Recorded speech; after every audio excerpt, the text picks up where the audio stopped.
Welcome to this lesson on plotting and graphing ratios. Today we're going to talk about how to take a ratio and how to plot it onto a coordinate plane and create a graph from it, and then how to find information from that graph. So in this problem we're talking about Kelly, who's traveling by train with her soccer team from Yonkers, New York to Morgantown, West Virginia.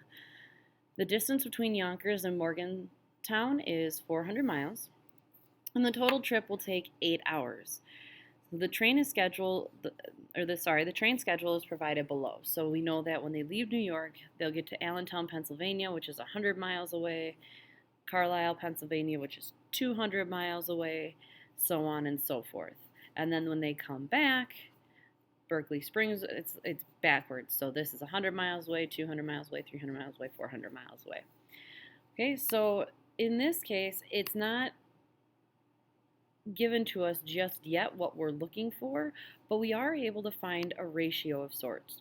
So we know that the trip to go to Morgantown from Yonkers is going to take 8 hours,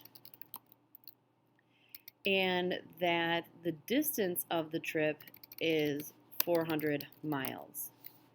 So right there we have a ratio of 8 hours to 400 miles.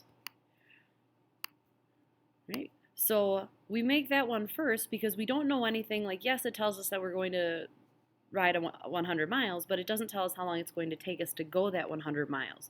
We can figure that out, but what we do know is that it'll take 8 hours to go on the 400-mile trip. So we're going to take this information and go to the next part, where we're talking about the dinner service that starts, and it starts when the train is at 250 miles away from Yonkers. So we want to know what's the minimum time the players will have to wait before they can have their meal. So this is where our ratio comes into play. So we start off again with what we know. We know that it's going to take 8 hours to go 400 miles. So we can start with that. Now in this case, before we can make our ordered pair, we have to look at what label we're going to put on which axis. So usually what happens is we put the independent variable, let's get rid of this, put the independent variable down here at the bottom, which is the x-axis, so the horizontal axis we call the x-axis, and then we put the dependent variable on the y-axis.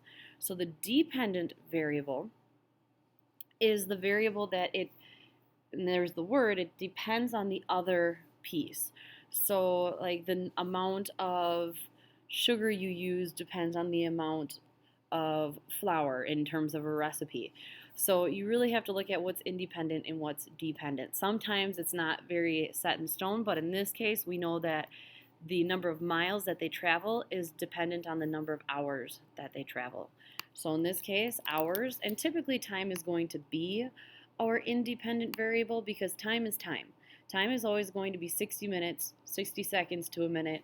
That's always how it's always going to be. So time is more often than not on the x-axis, and then your y-axis in this case is going to be miles. So now I know that I have to put my labels on. So I have those here.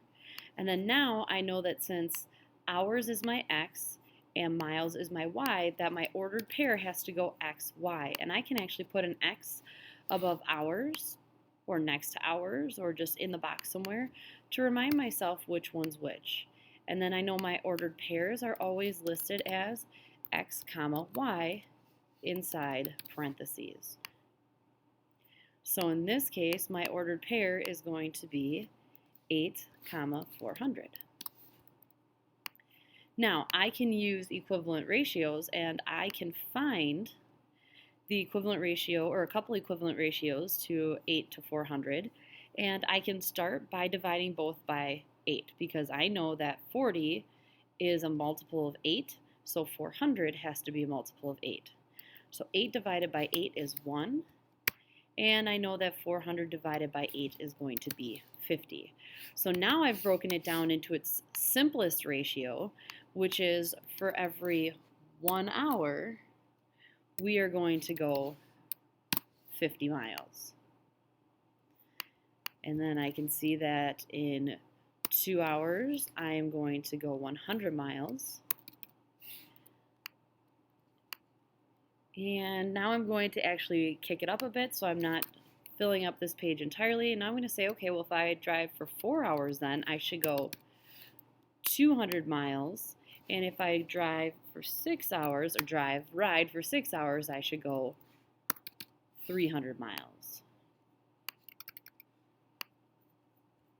Okay, so in the way to double check this, 1 times 2 is 2, 50 times 2 is 100, 1 times 4 is 4, 50 times 4 is 200, 1 times 6 is 6, 50 times 6 is 300.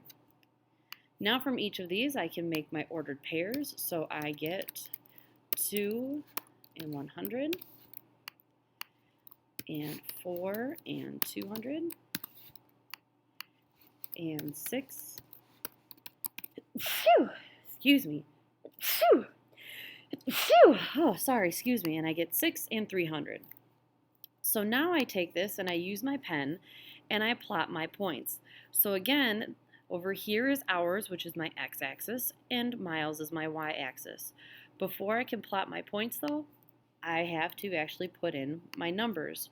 So in this case, and actually I'm probably going to want to write this because my font is quite large.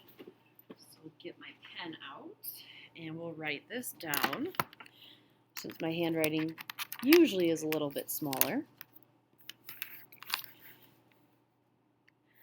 Alright, so here, since I have such large numbers, I think I'm going to go ahead and I'm going to count by 100s. But I'm going to skip. I'm going to start at 0 and I'm going to skip 1 and go to 100. When I do that though, I have to skip again and then go to 200. So I have to keep the spacing the same and my interval the same. So I'm counting by 100s, but I'm skipping a line every time. So skip a line, 300. Nope, and I'm actually doing the miles down here instead of the hours. Fix that up. Alright, so for the hours, I am going to skip a line and just count in 1, 2, 3 because they are such small numbers. But when I'm able to skip lines and make my graph just a little bit larger, it tends to make things a little bit easier for us to see. And then here I'm going to do the same thing and do my 100. So I skip a line 100, skip a line 200, skip a line 300. And you do it to take your time because it can get tricky on the eyes to see where everything goes. Skip a line 500, skip a line 600. And I'm going to stop there for now. So I can start off by plotting my first point. After an hour of riding, we'll have gone 50 miles. So after 1 hour of riding, we'll have gone 50 miles. All right, and after 2 hours of riding, we'll have gone 100 miles. After 3 hours of riding, okay, we don't have that one, so we'll go to 4 because we have 1, 2, and let's go to 4. So after 4 hours of riding, we'll have gone 200 miles. So 4 up to the 200. We don't have 5, but we do have 6. And 6 means we'll have gone 300 miles. And then I know after I've ridden for 8 hours, we'll have gone 400 miles. And then now what I would do is I would take a ruler or a straight edge and I would connect from 0 because if I drive for 0 hours, I should have gone 0 miles. And I'm going to make my line. I'm going to connect my dots. In this case, I'm going to use my line tool though. And then you'll notice that I'm going to choose a line that has an arrow at the end. The reason being is this relationship should continue on forever. Okay, so every dot has to be touched. There we go. So now I've plotted all my points and I have to look at what the question is asking me.